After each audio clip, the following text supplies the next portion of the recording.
La vida es un cuento contado por un idiota lleno de ruido y de furia, que no significa nada.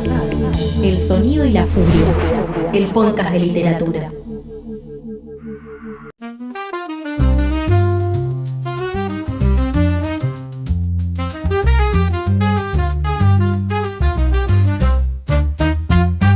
En el mundo de las letras, donde la pasión se enciende, el sonido y la furia es donde la mente se extiende.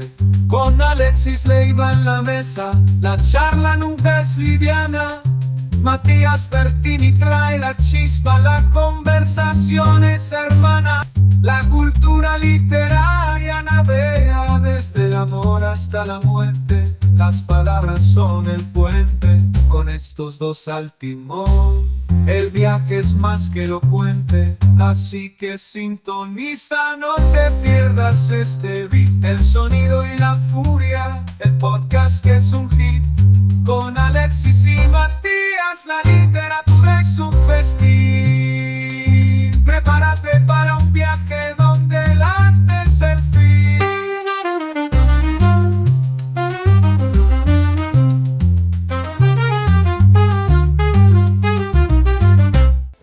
Muy buenas noches, gente, y digo muy buenas noches porque por supuesto la literatura sucede de noche. Hoy estoy aquí, yo solo en este caso, no va a estar Matías porque no ha podido reunirse con nosotros en este momento para hacer lo que hace mejor, una de las mejores cosas que hace él, que es la introducción clásica, así que, y presentarme, que eso me parece siempre un honor, las maneras en que me presenta Mati, pero en este caso doy yo mi bienvenida.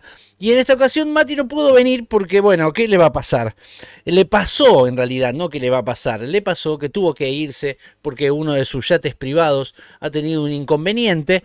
Eso no es algo íntimo, no debería contarlo, pero, y sin embargo, cuando miro la llave de un hotel, diríamos que Mati lo que hizo fue ir a ver uno de sus yates. Es así, tiene unos yates en el medio del mar.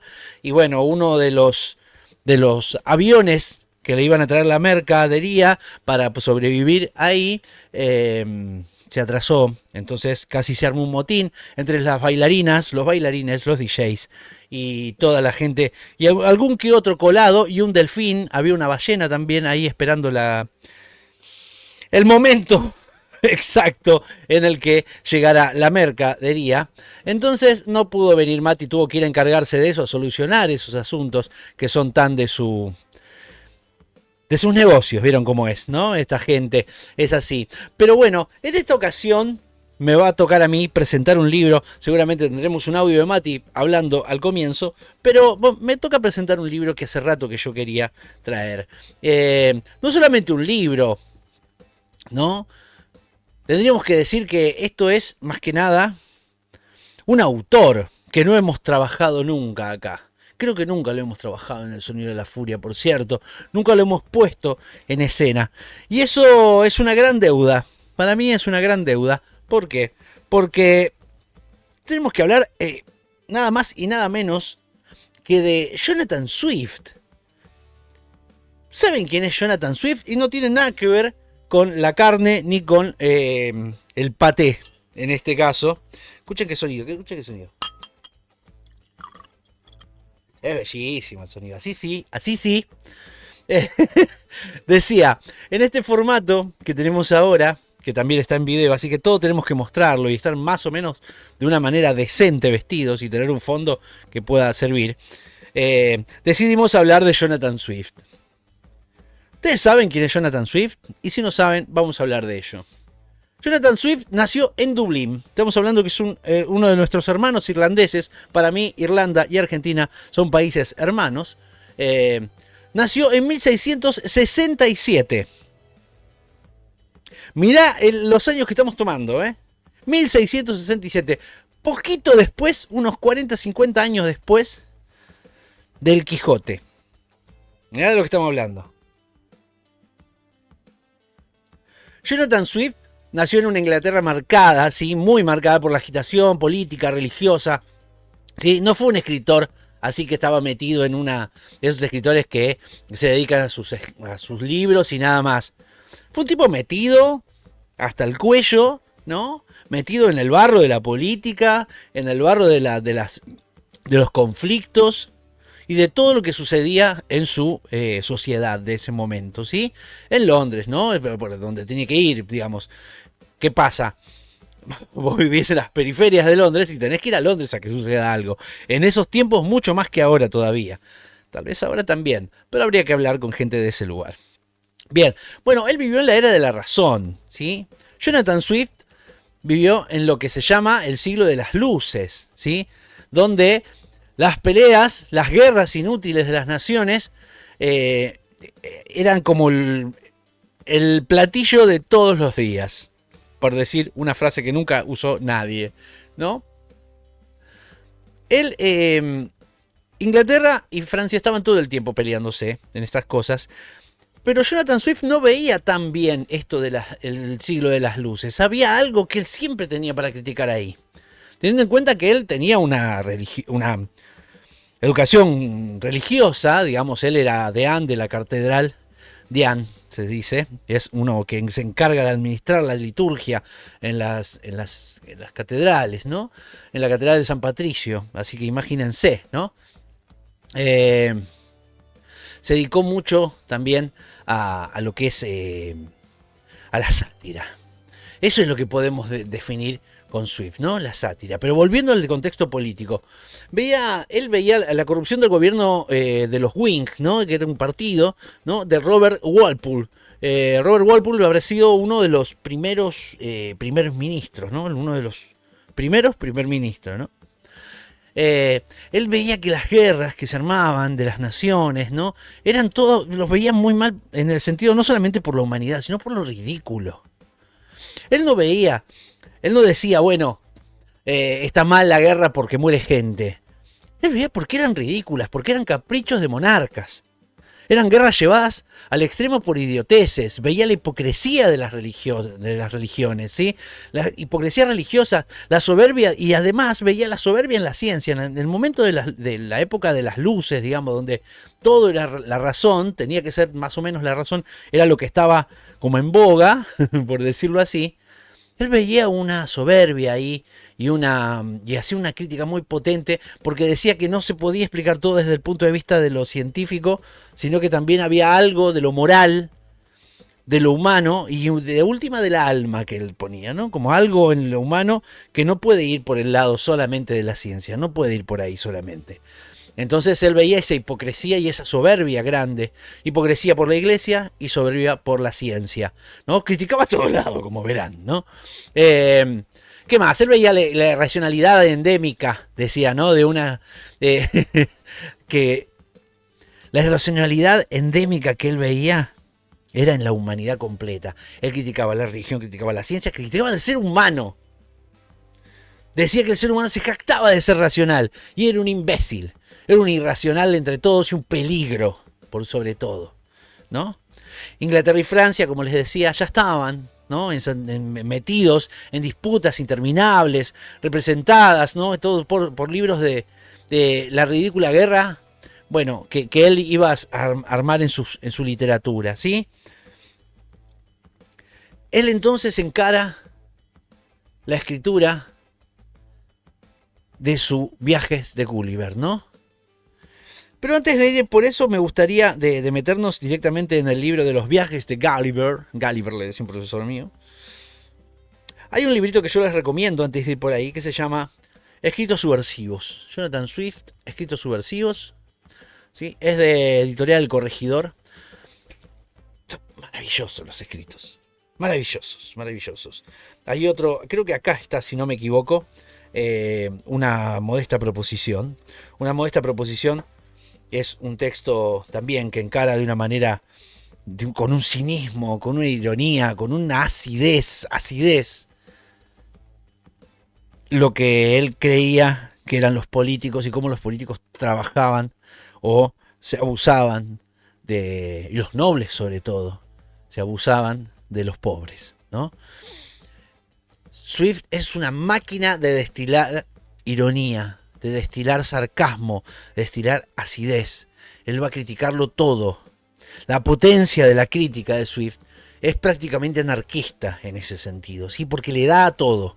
Él por sobre todo critica en la base de su pensamiento al ser humano en general, ¿sí? Swift era un maestro de la ironía, un pesimista, lo que se dice, ¿no? Usa la sátira no solo para hacer reír, por un lado, porque primero era como ahí, sino que lo usaba como arma. Él criticaba y iba sobre eso, ¿no? Como él mismo dijo alguna vez que la sátira es un espejo en el que los espectadores descubren el rostro de todos, menos el suyo. Piensen en esto, va de vuelta. La sátira es un espejo en el que los espectadores descubren el rostro de todos, menos el suyo. Es maravilloso. Piénsenlo así, es maravilloso. Bueno, y con Gulliver, ¿no? Con los viajes de Gulliver, puso enfrente ese espejo, ¿no? Digamos, como que él agarra ese espejo a la sociedad inglesa, sobre todo, ¿no? Occidental, sobre todo. Usó los viajes de Gulliver para decirnos, miren, esta es la humanidad. Lejos ya está de ser un texto para niños. Lo tengo acá, yo tengo la edición de Losada, que es una de las mejores que puede haber. Los viajes de Gulliver, ¿sí? Así que nos vamos a meter en esto. Y vamos a meternos primero a sacar un poco digamos, los prejuicios que hay alrededor del texto. Y así vamos a poder entender bien de qué va los viajes de Gulliver. ¿Te gusta lo que hacemos y querés ayudarnos? ¿Te gustaría elegir y llevarte libros geniales todos los meses? Suscríbete a nuestra biblioteca El Sonido y la Furia. Por una suscripción mínima te llevas un libro a elección todos los meses. Y de paso, nos ayudás a continuar haciendo este podcast y todo el contenido que ofrecemos. Además, formarás parte de una comunidad que recibe una newsletter todas las semanas con contenido exclusivo. También hay descuentos en librerías y en talleres. Visita nuestro Instagram, @elsonidoylafuria_fm, y busca el enlace en nuestra bio. Gracias por acompañarnos en esta aventura literaria. El Sonido y la Furia, el podcast de literatura.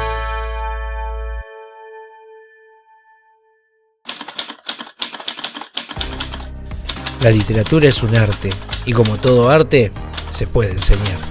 ¿Querés aprender a escribir mejor? ¿Querés mejorar los escritos que ya tenés? Inscribite al taller Palimpsesto. A partir de textos teóricos, reflexión, lecturas y ejercicios, vas a aprender las herramientas más importantes para mejorar tu literatura. Taller virtual Palimpsesto, grupal o individual. Acordate, el que más sabe, más goza, y el que mejor escribe, mejor piensa.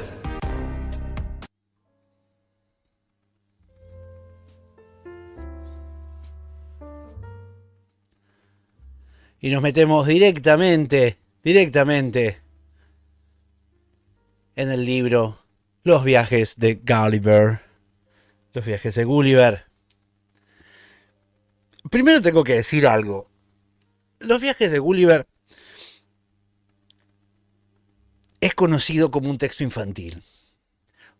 Sí, como un texto infantil. ¿Por qué? Porque tiene enanitos y gigantes.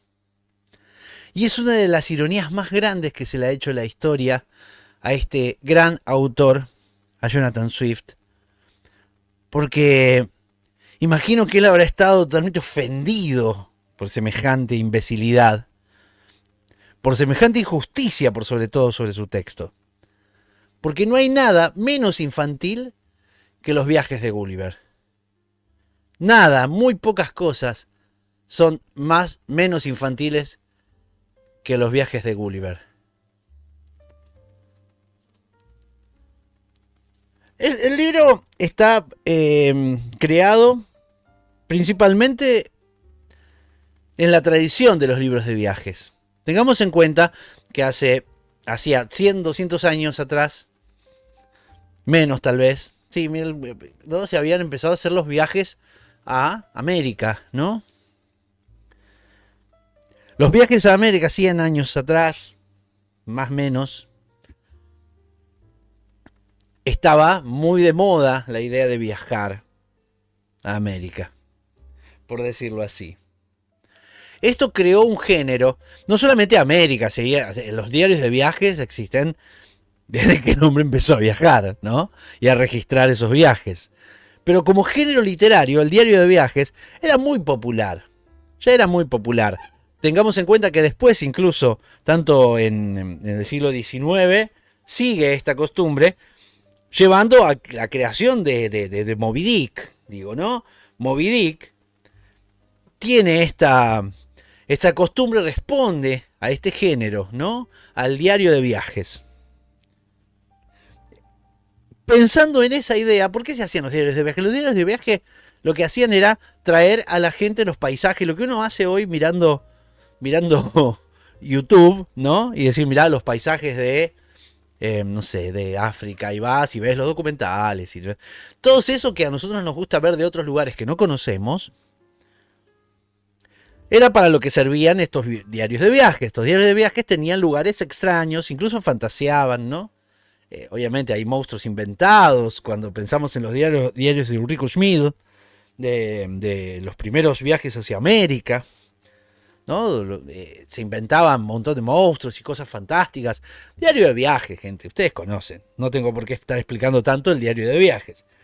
Sin embargo, es bueno traerlo a cuento, porque Jonathan Swift lo que va a hacer es usar el formato de diario de viajes para hacer una crítica tan feroz y tan potente hacia la sociedad occidental y sobre todo la sociedad inglesa,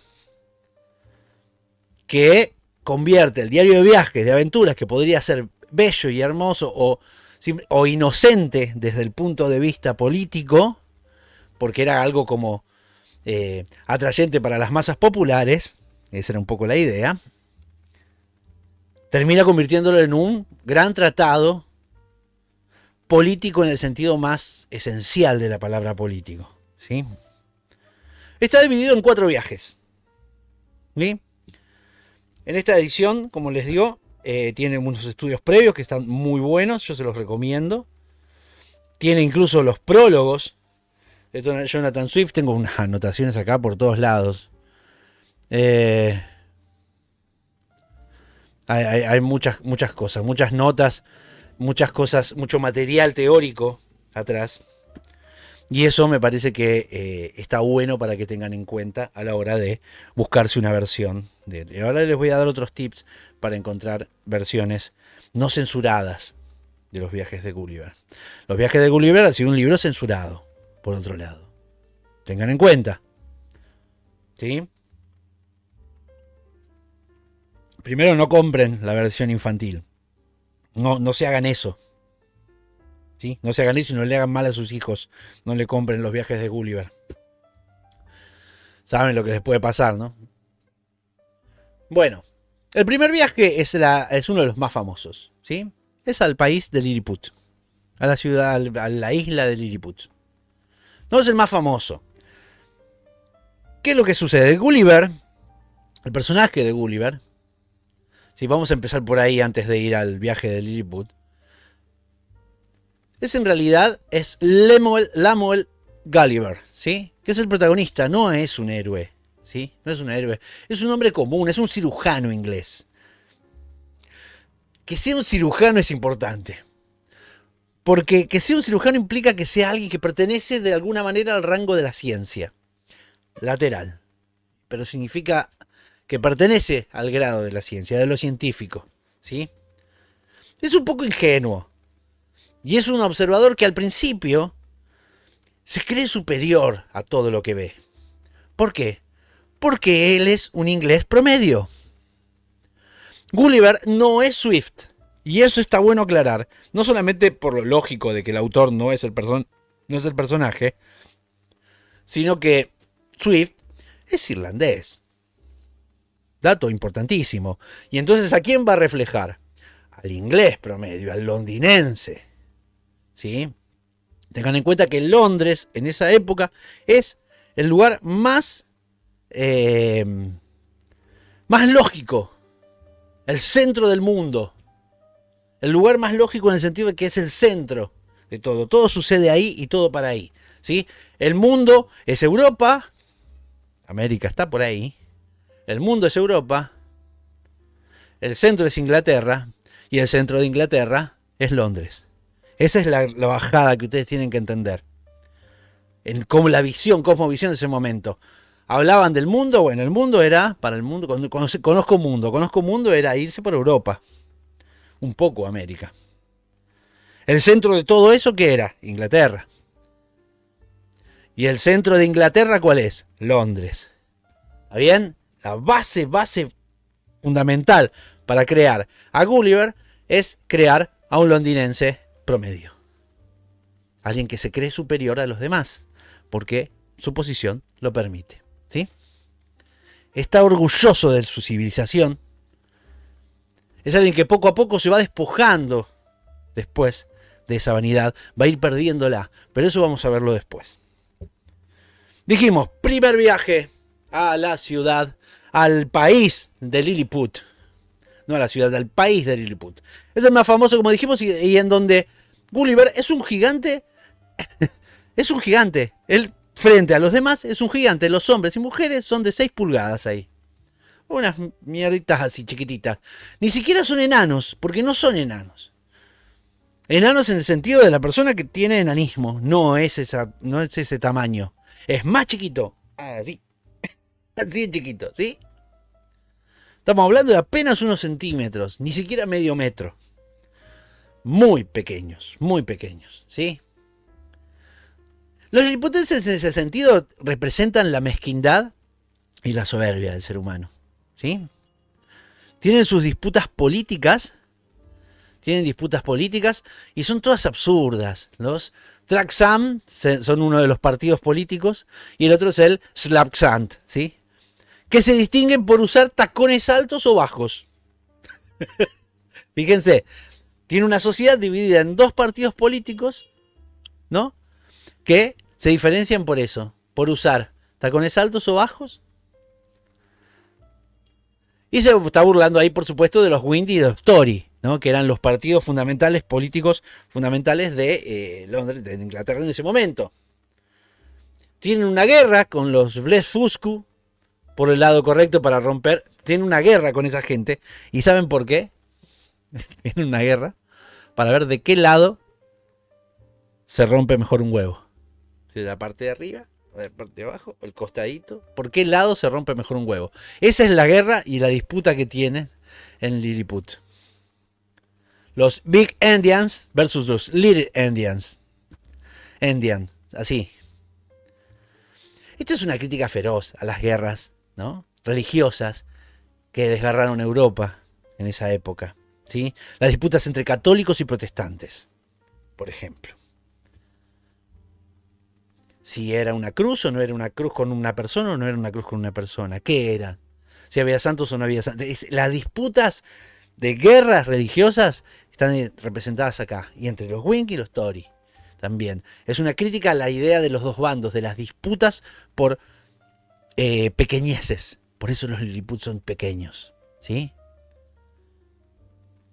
Primero Gulliver se siente grandote, pero después ellos terminan usándolo para sus disputas triviales, para sus pavadas, por una ofensa tonta. Entonces van a ver esto, ¿no? Él atado así al piso por los enanos.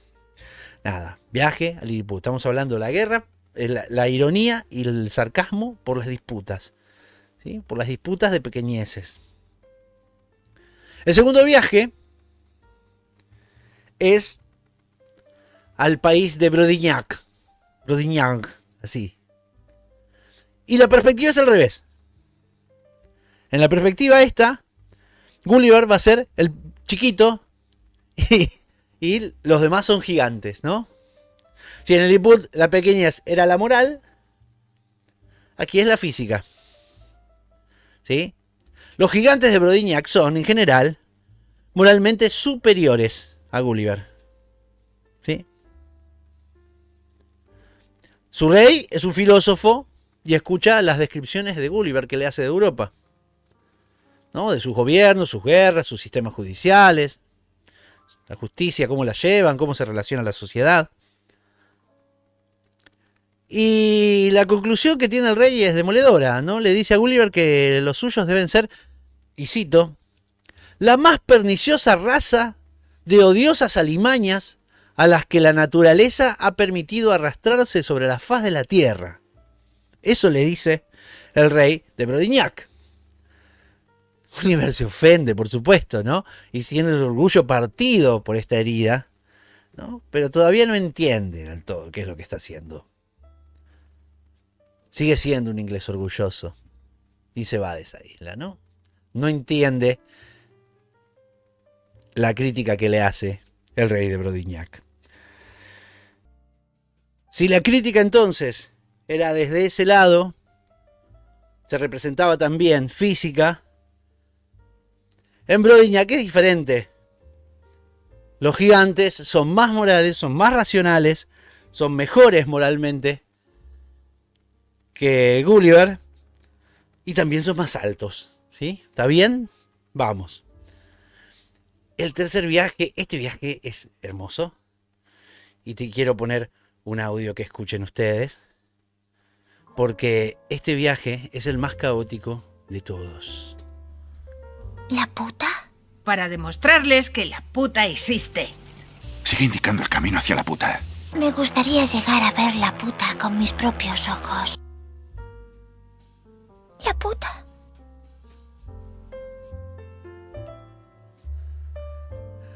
¿Por qué les paso este audio? ¿Por qué les paso este audio?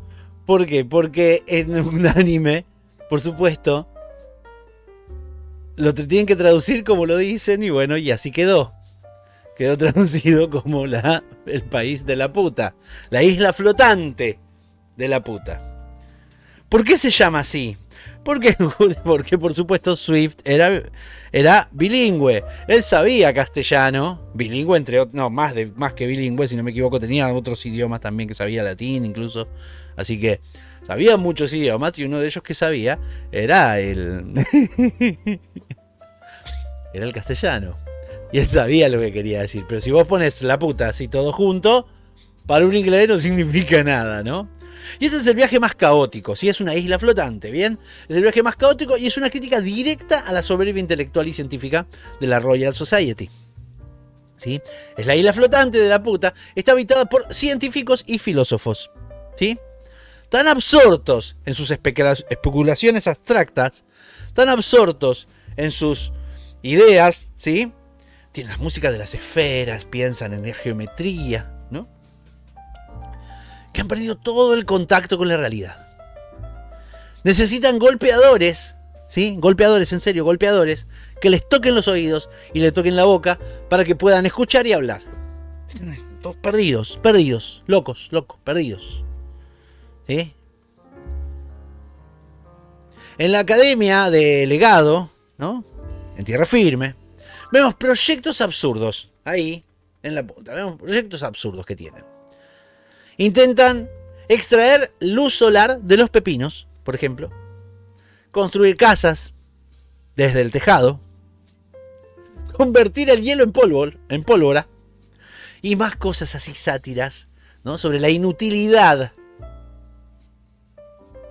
de lo absurdo de estas sociedades que se creen filósofos y científicos, ¿no? Es una sátira brutal contra el conocimiento inútil. La ciencia sin propósito humano. Esta es la crítica de Swift hacia las sociedades de la ciencia y la filosofía. Sin propósitos humanos. Creaciones sin propósitos humanos. Swift gritándoles a su época que la razón pura, sin sabiduría ni moral, es una locura. No sirve de nada. ¿Bien? La isla de la puta es muy interesante. Y ahora vamos a ir al último viaje. Parece corto, pero no es tan corto. Es bastante extenso el texto. Pero está bien llevado, es divertidísimo. Acá Gulliver se ve apabullado por el caos y el quilombo en el tercer viaje. Se vuelve a Londres y emprende un cuarto viaje. En el cuarto viaje, él llega hasta ahí, hasta esta isla, que ahora vamos a hablar de cuál es. Tiene un motín, se pierde y lo dejan ahí, ¿no? Tiene un motín y lo dejan al Lemuel Gulliver. Lo dejan en una playa perdida. Y acá, en el cuarto viaje, es donde Swift deja todo. Acá cae el peso del juicio con el que destruye a todo lo que se considera civilización humana. En el sentido más irónico y más potente. Entonces Gulliver, decíamos, llega a una tierra gobernada por caballos. Los Jochimsen. Así se pronuncia así. ¿Sí? Los críticos lo llaman la ciudad de los caballos, el país de los caballos dotados de razón. ¿Sí? Son seres de una racionalidad pura, perfecta y lógica. Son caballos que pueden razonar de una manera perfecta y lógica, vuelvo a decir. Viven en una sociedad ordenada los caballos, sin mentiras, no tienen palabra para la mentira. Le dicen la cosa, el que dice la cosa que no es. ¿No? La mentira es decir la cosa que no es. No saben cómo decir, no existe palabras para ello. Esto les va a recordar a 1984. No por nada. No tienen codicia los caballos. No tienen enfermedades causadas por el vicio. ¿Sí?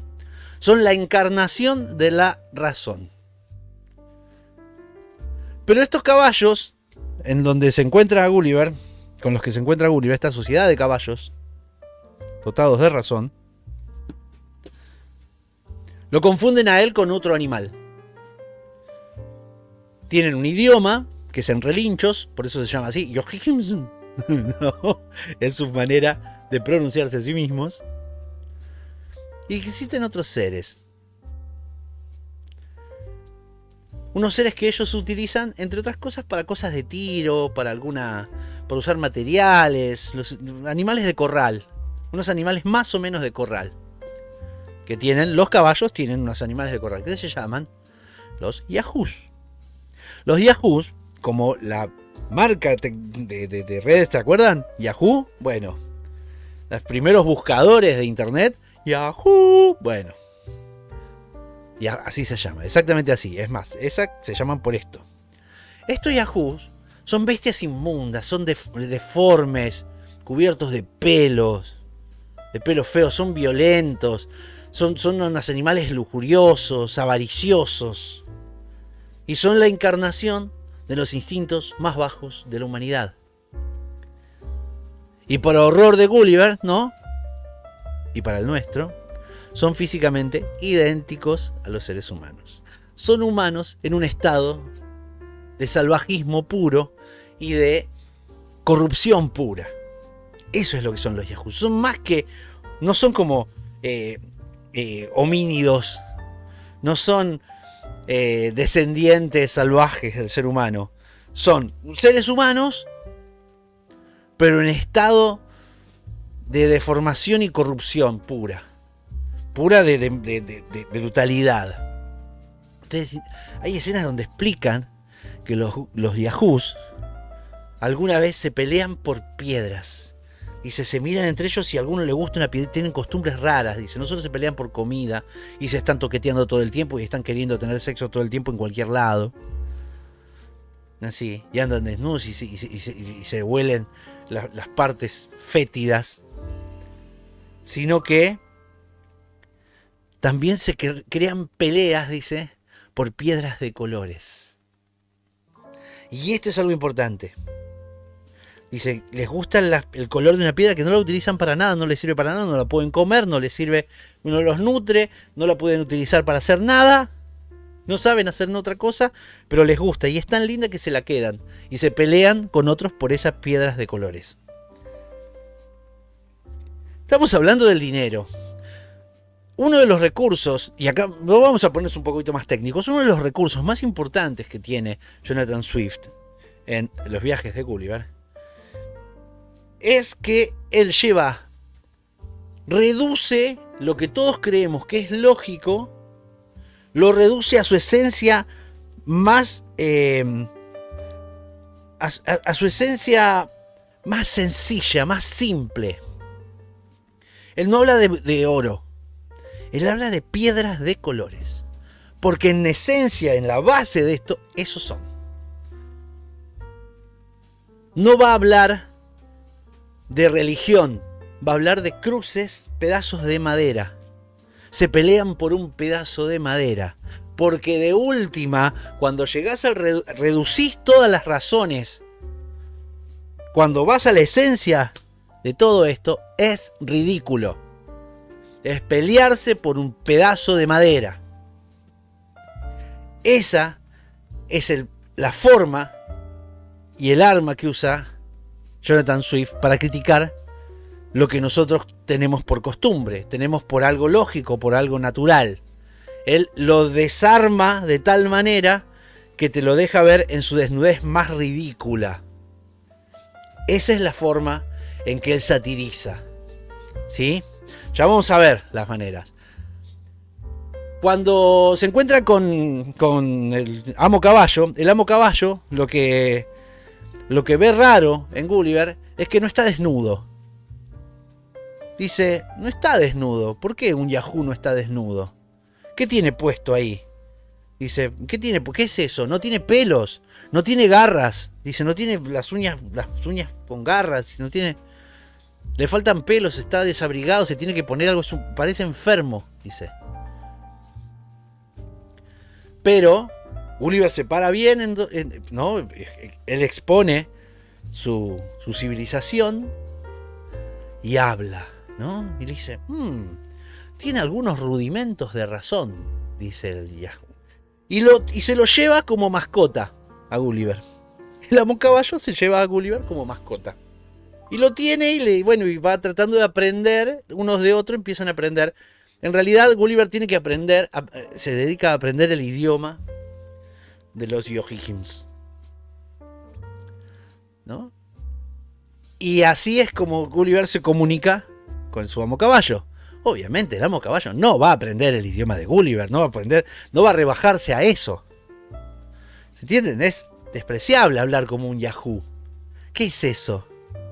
Cuando habla de los Yahoo, les juro que es impresionante. Cuando los describe, cómo se mueven en manada, qué es lo que hacen, cómo se pelean, por qué se pelean, qué son sus costumbres más repugnantes. ¿No? Son humanos en un estado de salvajismo muy grande. Entre esos hay un momento, que esto es un dato que a mí me parece interesante, porque hay muchos estudios de abogados que tienen el recuadro de lo que vamos a leer a continuación. Porque Swift le intenta explicar a su amo caballo cómo es su sociedad, de la que él está orgulloso, ¿no? Porque es un inglés. Pero está en un problema ahora con los Yahoo, eso también me voy a aclarar. Porque está admirando y amando tanto a los caballos y dice, esto es la sociedad que yo quiero tener. Empieza a amar demasiado la sociedad de los caballos, que son pura razón. ¿Sí?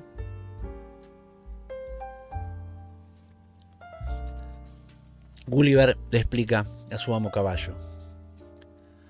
Afirmé que entre nosotros existía una sociedad de hombres educados desde su juventud. Desde su juventud. Vale, vuelta. 1, 2, 3. Afirmé que entre nosotros existía una sociedad de hombres educados desde su juventud en el arte de demostrar, con prolijidad de palabras, que lo blanco es negro y lo negro es blanco, según para qué se les pagase. Esta sociedad se queda con el resto de la gente. Por ejemplo, si mi vecino me quiere quitarle una vaca, contrata a un abogado para que pruebe que él debe quedarse con mi vaca. Entonces yo tengo que contratar a otro abogado para que defienda mi derecho, pues la ley no me autoriza a defenderme por mi cuenta. Ahora bien, en este caso, yo, como legítimo dueño, tengo dos desventajas.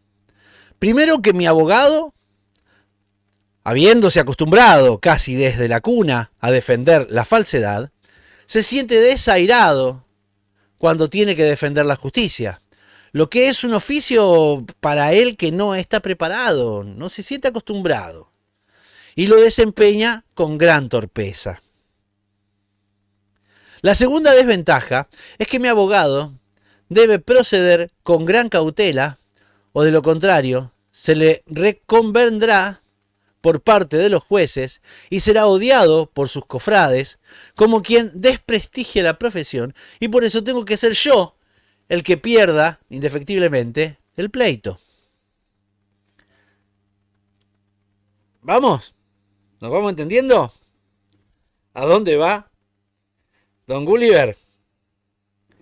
Es largo el fragmento. Me parece que me gustaría que lo busquen. De verdad, búsquenlo. Les va a encantar. A ver si lo puedo tener acá. Ya se los leo.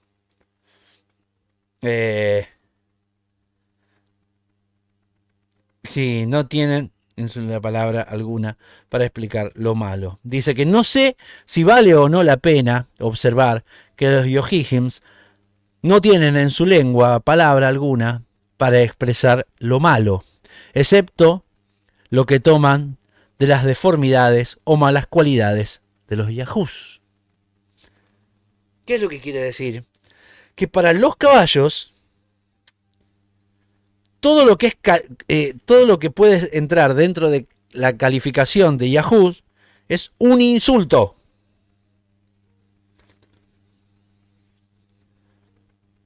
¿Estamos? Todo lo que ven, todo lo que hay para ellos que pueda ser malo, considerado malo, se relaciona con los yahoos. Vamos por esta parte. A ver,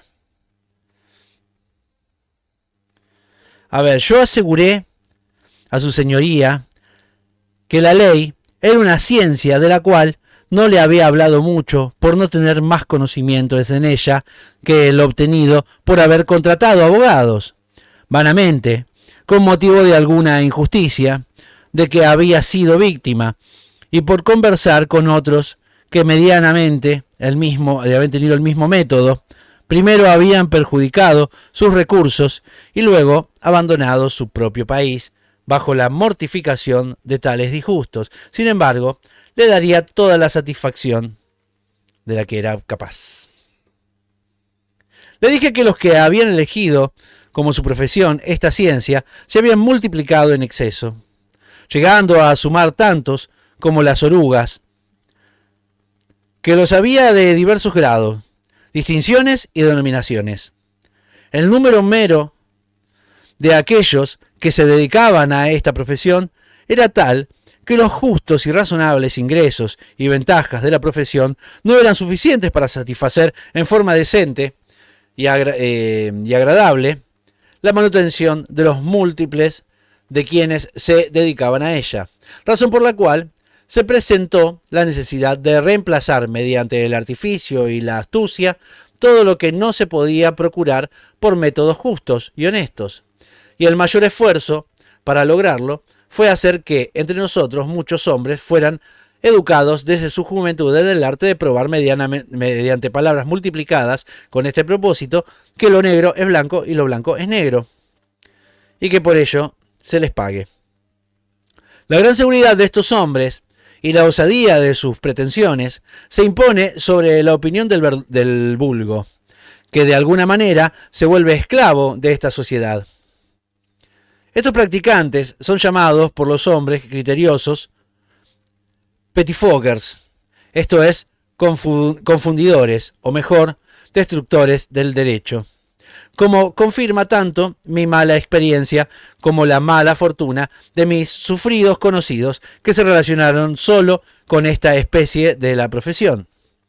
Deseaba que su señoría comprendiese esta descripción que tuve que hacerle y la ruina de la que me quejé, relacionada solo a los miembros de esta secta, y cómo y por qué medios los infortunios con los que nos topamos no fueran provocados por el manejo de estos hombres, lo que puede ser más fácilmente concebido explicándole sus métodos de proceder, lo que a su vez puede hacerse mejor dándole un buen ejemplo. Y ahí empiezan con los ejemplos de la vaca, si es de uno o de otro. Acá después habla sobre los juicios. Dice, cuando pleitean, evitan con todo esmero entrar en los méritos de la causa, pero gritan y se ponen violentos y molestos al insistir en circunstancias que no son del caso. Por ejemplo, en el asunto ya mencionado, nunca quieren saber qué pretensión o título tenía mi adversario sobre mi vaca, sino si la mencionada vaca era roja o negra, si sus cuernos eran de largos o cortos, si el campo en el que la puse a pastar era redondo o cuadrado, si la ordeñaban en casa o fuera de ella, qué enfermedades había tenido, ¿sí? Y otras cuestiones por el estilo.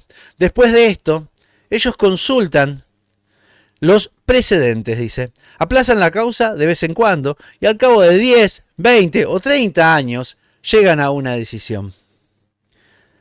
He de observar igualmente que esta sociedad tiene una jerga y terminología peculiar y propia que ningún otro mortal puede entender, en la cual están escritas todas sus leyes, con cuidados muy especialmente de multiplicar, por lo cual han confundido totalmente la esencia misma de la verdad y la falsedad, de lo correcto y lo erróneo, de modo que llevará 30 años decidir si el campo que me viene de mis antepasados por 6 generaciones me pertenece a mí o a un extraño que vive a 300 millas de distancia. Si ustedes se fijan, si bien la forma de escribir es como, ¿no?, muy cargada en algún punto o con pocas pausas, lo que hace Jonathan Swift acá es tratar de explicar en el esqueleto mismo de la ridiculez. Llevar al paroxismo de lo simple. Lo que nosotros tenemos por complejo y por elaborado y ya dado y natural, él lo lleva al paroxismo de lo simple y lo ridículo.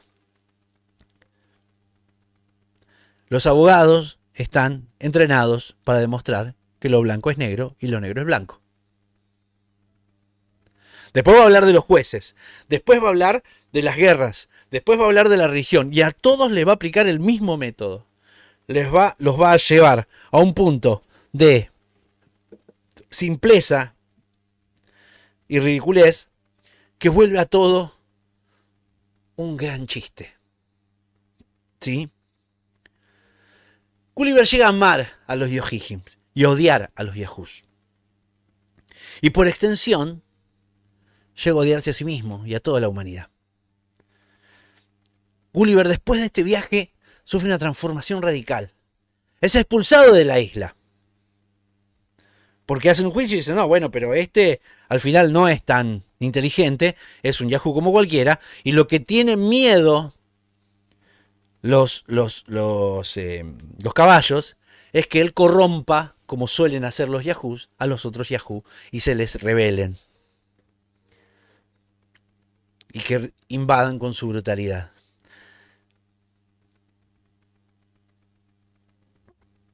Es expulsado de la isla, como dije, cuando vuelve a Inglaterra. El problema, él se siente tan mal que no soporta ni a su propia familia. Él ve a los demás después de la isla, del cuarto viaje, de visitar el país de los caballos dotados de razón, ya no ve a humanos, ve a Yahoos. Se compra 2 caballos en Inglaterra, en Londres, y pasa el día conversando con ellos en el establo. Su viaje terminó, ya no va a viajar más, pero su mente se rompió, la mente de Gulliver se rompe. Vio la verdad según Swift. ¿Sí? El ser humano es un Yahoo con pequeñas y mal utilizadas dosis de razón. Lo que lo hace peor que una bestia Esto es misantropía, ¿está bien? La ironía final es que Gulliver, en su intento de ser como un Yahoo, se vuelve un loco, un ermitaño. La razón pura, desprovista, la emoción y la compasión, no hay más nada de eso. También es una forma de locura en la que cae Gulliver. Una cosa más que quiero hablar sobre esa partida de Gulliver de la isla. Le dan un tiempo para que se vaya, porque tienen miedo, como les dije, de que corrompa con esos rudimentos de razón a los demás Yahoo, y eso sería peor todavía. Porque lo peor del ser humano, y este es el razonamiento de los caballos, no es que sean salvajes, brutos, egoístas, miserables, hediondos, corruptos, sino que tienen un rudimento de razón. Tienen apenas algo que parece razonable, y eso los vuelve soberbios e imbéciles, por lo tanto más peligrosos. Gulliver, para irse, uno empieza a ver lo que en el final es buenísimo lo que hace, porque dice, se empezó a armar una barca, ¿no? Una balsa, al que le hizo una vela, y ahí hizo cuerdas con pelos de Yahoo, y con cuero de Yahoo hizo una vela, ¿no? Y que hizo con cuero de Yahoo. Gulliver se va en un barco hecho de pedazos de seres humanos.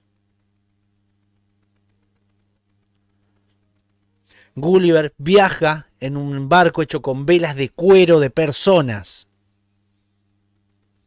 Ese es la estocada final, la estocada más artera. Y él no te dice que son personas, son Yahoos.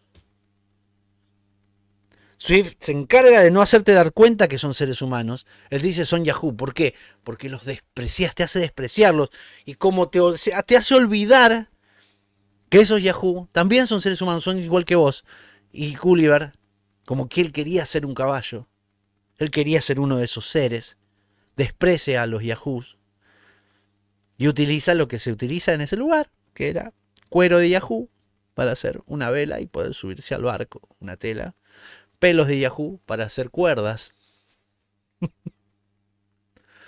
El nivel de violencia irónica y sarcástica que tiene Swift es demoledora.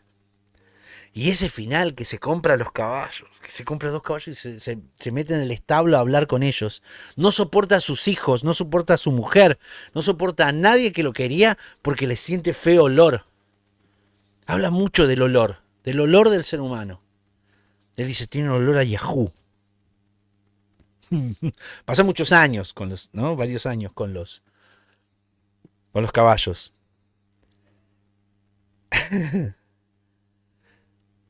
El nivel de misantropía de Swift. Yo creo que, ¿vieron cuando dicen que el anarquismo, hay una frase, ¿no? Que dicen, discutir con un anarquista es imposible. Tienen tanta razón que molesta, ¿no? Creo que Swift tiene eso en su misantropía. Él describe al ser humano con tanto odio, con tanto desprecio y con tanta razón, que no puedes discutirle eso a él. Decís, bueno, un poco de razón tiene. Es tan pesimista y tiene tanta razón que molesta. Eso es todo. El precio de los libros no me preocupa. Porque soy suscriptor de la biblioteca El Sonido y la Furia. Por una suscripción mínima te regalan un libro todos los meses. Sumate vos también. Stop. Muy bien, muy bien, muy bien, muy bien, muy bien. Últimos momentos en este El Sonido y la Furia, en este episodio en el que estuve solo y con algunos audios de Mati y haciendo algunas cosas. Vamos despidiéndonos. Primero quiero agradecerle a todos los suscriptores y suscriptoras que están acá con nosotros que nos ayudan desde el primer momento, que están ahí, siempre ahí, tratando de darnos una mano con su suscripción. Y sobre todo, quiero agradecerles a todos los que comentan los episodios acá en Spotify, a todos los que comentan los episodios en YouTube, a la gente que se empieza a movilizar y empieza a hablar y empieza a aparecer, y eso nos hace mucho bien y nos ayuda a que todo esto que hacemos en El Sonido de la Furia se difunda. Bien, últimas cosas que quiero decir alrededor de los viajes de Gulliver son que, bueno, a ver, hay muchas representaciones de otros libros y otros géneros que tienen que ver con los viajes de Gulliver, digamos, su importancia y su... Vamos a hablar un poquito de su importancia y su legado, digamos, ¿no? Podemos decir que hay versiones animadas de Fraser Studios, ¿sí? El problema que tuvo, vuelvo a decir, es que se lo tomó como un libro infantil, porque tiene enanitos, ¿sí? Eso... y gigantes, ¿no? Como tiene eso, creyeron que era bueno para convertirlo en libros infantiles. Y la verdad que no. Bien. Bueno, entonces hubo películas también de hace mucho tiempo. 1939 tiene esta película animada, ¿no? Después está la de Jack Black, ¿no? Que también, una boludez total, no tiene nada que ver con Gulliver. Nada, bueno, de Ted Danson también. Generalmente todas se quedan en Lilliput, ¿sí? En el mundo de los enanos. Todos se quedan ahí porque es más divertido, ¿no? Qué sé yo, para aventura. Bueno, no vale la pena ninguna de todos esos. Así se los digo. Lo que sí vamos a encontrar es por ahí referencias a George Orwell, ¿no? Esto de que le falte la palabra de algo malo a los yahoos hace que le despierte a Orwell. Diga, che, si no existe la palabra maldad, si yo no digo que las cosas están mal, puedo hacer que el gobierno que está inventando, ¿no?, pueda manejar el lenguaje. Y manejando el lenguaje voy a dominar las mentes. Entonces ese es un poco el plan. Eso por un lado, ¿no? George Orwell usa estas cosas de Swift en 1984. La palabra liliputense también, ¿no?, se incorporó al vocabulario. Todos saben sobre Lilliput, ¿sí? Los Big Endians y los Little Endians, que eran los que rompían el huevo de un lado y de otro, se fue usado también por la computación, para que sean, ¿no?, para describir el orden de los bytes en la memoria. Mirá el datazo que encontré. También, bueno, Aldous Huxley utiliza En un mundo feliz, explora la idea de la sociedad perfecta, ¿no?, que anula a la idea de lo humano. Esto sacado, por supuesto, con una influencia enorme de los Yohihims, ¿no?, de los caballos dotados de razón. Después en música, y con esta nos vamos a ir. Hoy quiero que nos quedemos un poco en esto. Nos vamos a ir escuchando a Siouxsie and the Banshees con su canción La Puta. Hasta el episodio que viene, gente. Lean mucho, escuchen mucha música. Lean de una fucking vez a Swift. Y si se animan, escriban. Así me gusta, chicos. Aguante la literatura. Les mando un abrazo muy grande. Esto fue todo por hoy. En la conducción, Matías Pertini y Luis Alexis Leiva.